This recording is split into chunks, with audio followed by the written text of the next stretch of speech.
Buenas noches a todos, bienvenidos. Más cerca.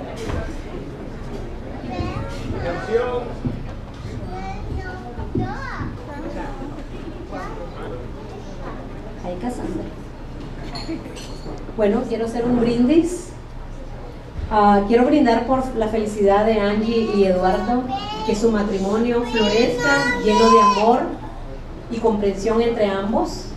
Quiero que sepan que yo no he perdido un hijo, más bien he ganado una hija, y quiero darte la bienvenida a la familia, Angie. Salud.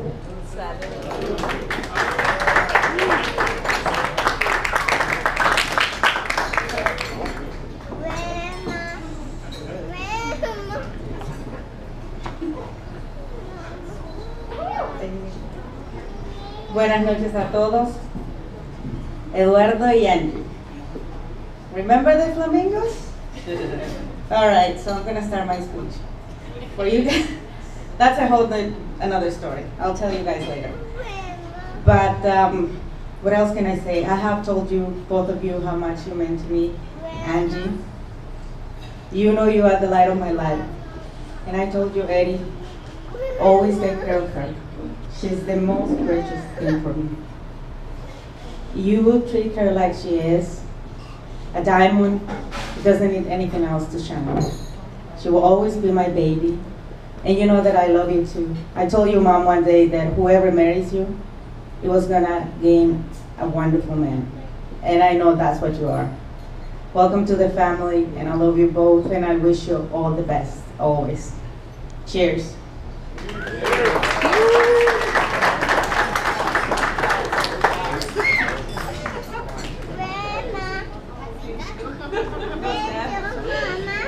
Mine's a little bit longer. I'm sorry.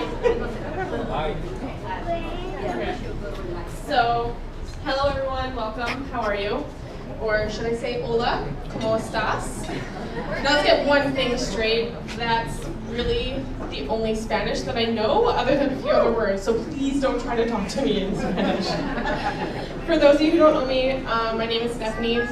I've known Angie for about 9 years now, and when I first met her, I was terrified. She looked scary, stern, and she was really tall, and I actually thought that she hated me. And I quickly learned that there was nothing to fear as long as you're on her good side. So outside of work, me and Angie built a really great friendship between shopping, doing insanity workouts, or baking enough cupcakes to feed an entire country. We always had a lot of fun. We always talk about starting our own food baking company, which I will not say the name of, but you know what it is. And I think one day, maybe when we're old, we'll retire and we'll do that. One of my favorite things about Angie is how understanding she is. So before she moved here, we were both really busy, and never ever once did she complain about us not being able to see each other. We simply got together, started where we left off. And she's always been the person that I counted on for life advice, and she still is, and shopping advice. I'm really not one for cliches, and to me, everything happens for a reason is a little overused, but I have one that I like more. And it's trust the timing of your life. These two are a shining example of that.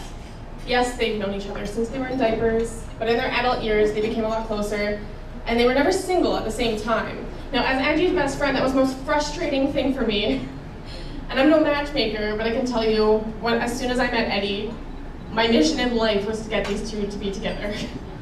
Eddie, when I first met you, my first impression was that you were sweet, handsome, and so caring, and that this is the type of man that Angie deserves. So even though I've only met you a few times, I honestly can say I know how important she is to you, and I know that you guys really care about each other. So when your guys' timing of life did happen to match up, Angie was scared. I remember her calling me and saying she couldn't say anything, and not to brag, but I finally convinced her just to open up, say the truth, and now we're at their wedding, so no big deal. One thing I've always admired about you guys is how you are so determined to keep your relationship so strong, I remember when we went to Calgary, we were doing our makeup, we were working out, and countless times when we could, Angie was on FaceTime with Eddie. And for most people, that would probably be like, oh my God, hang up the phone. And I remember I was even single at the time, and I couldn't understand why it made me so happy that she couldn't stop talking to him. And I realized it's just because you guys care so much about each other, you always put each other first, and each other's happiness. And I remember when Angie said she was moving here, I had a selfish moment, and I was really terrified for our friendship. But it was really frustrating because I couldn't even blame Eddie because he was so nice and I was so happy for you guys. And he even said that I would have my own room whenever I come to stay. So, Eddie, I'm really happy that Angie has you for the rest of her life. You treat her like the queen that she is, and I really admire that. Angie, I know through the years you've always been really smart and mature, and this is the smartest decision I think you've ever made. And I see you becoming a better woman, wife, and mom every day. Please join me in raising a glass for this amazing couple. I love you guys. Cheers.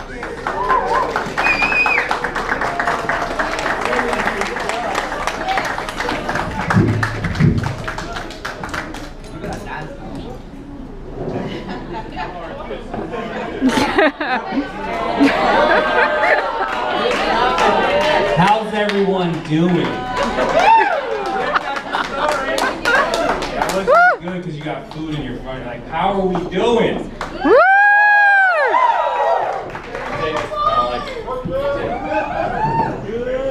So my name is Marcus. I'm the best man. When Eddie asked me to be his best man, it was extremely hard for me to accept it.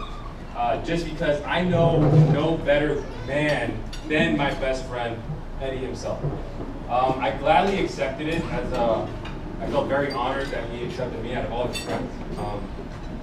So I want to say thank you for letting me be your best man. I'm going to start by asking Angie a very serious question. Okay? Now, in this question, I need you to listen. Listen very well. It's super important. Everyone, calm down. I want to ask you something before it gets real serious. You guys get married and have a kid named Bella and all that stuff. I need to let you know that I'm in love with Eddie. I don't know if I'm too late, but I thought I'd just come out now and say it. I love you, dude. As much as a man can love another man, I love this guy. I really do.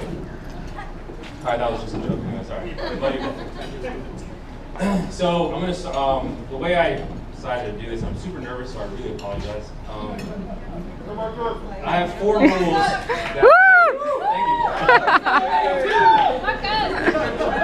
I have 4 rules to know that you have a best friend like my best friend Eddie, right here. Rule number 1 is you met in some type of school, so it could be middle school, high school, or college. Rule number 2, unforgettable memories. I think that's the most important one. Unforgettable memories. We'll get to there. We'll get there. Rule number 3, unmentionable memories. Rule number 4, and I need all your help. It's a 4-letter word. Starts with L. Anybody? Love. No, lust. I told you I'm in love with him. Lust. No, I'm kidding. It's love. It really is love. So we're going to go a little bit more in detail. I'm sorry it's taking so long. My bad. So the rule 1 is middle school. And this is where we met. And Eddie invited me into becoming his friend. I don't really remember the details, but I remember so bad. But I know we used to have lunch together and all that stuff. And it was really amazing to have Gabby there. Gabby's in the back somewhere. Yeah. So anyway, rule 1 leads to your unforgettable memories. Yeah. Eddie has been like memories such as Vegas, you know. I mean, how good was Las Vegas with my boys that I met, you know, Chris and Harry and all of them, you know, we traveled. Unforgettable memories such as, you know, almost blowing the neighborhood with firework and I'm not allowed to touch them anymore. It happened. I almost blew someone up. It happened. The memory of proposing to my beautiful wife in Lisette's living room. That happened too with Melissa's cake. Yeah. The memory of Mo Mondays, you know. Me and Gabby would go Monday, every Monday we'd eat Mo's, have a big burrito, a little home wrecker. Get real fat, it was nice. So that's rule number 2. Rule number 3, unmentionable memories. You can't talk about it. Duh. It's unmentionable. You can't talk about it. Rule number 4, love. Now, is love being probably the hardest thing for me to talk about because I'm not a very emotional guy besides my wife, Milda. Eddie, you know, is my best friend, but he didn't just come by himself, which is,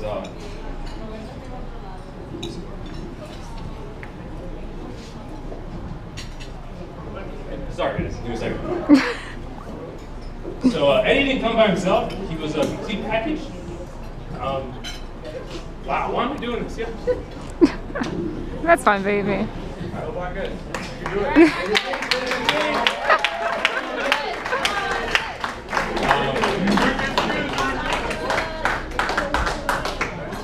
Wow, I'm embarrassing.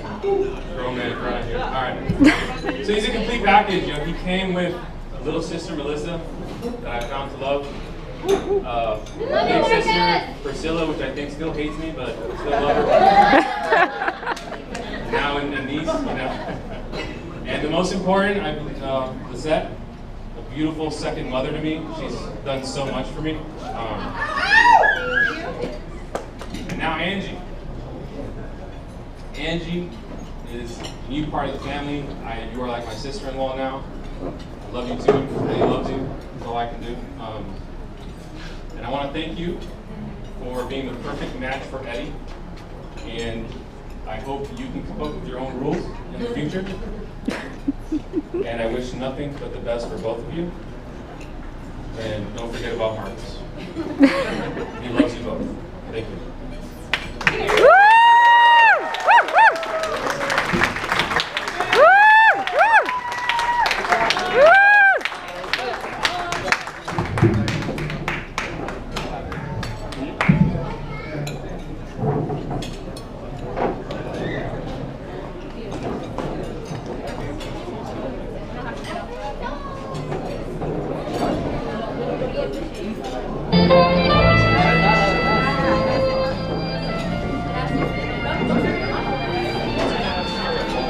Baby, Marcus, where's he going?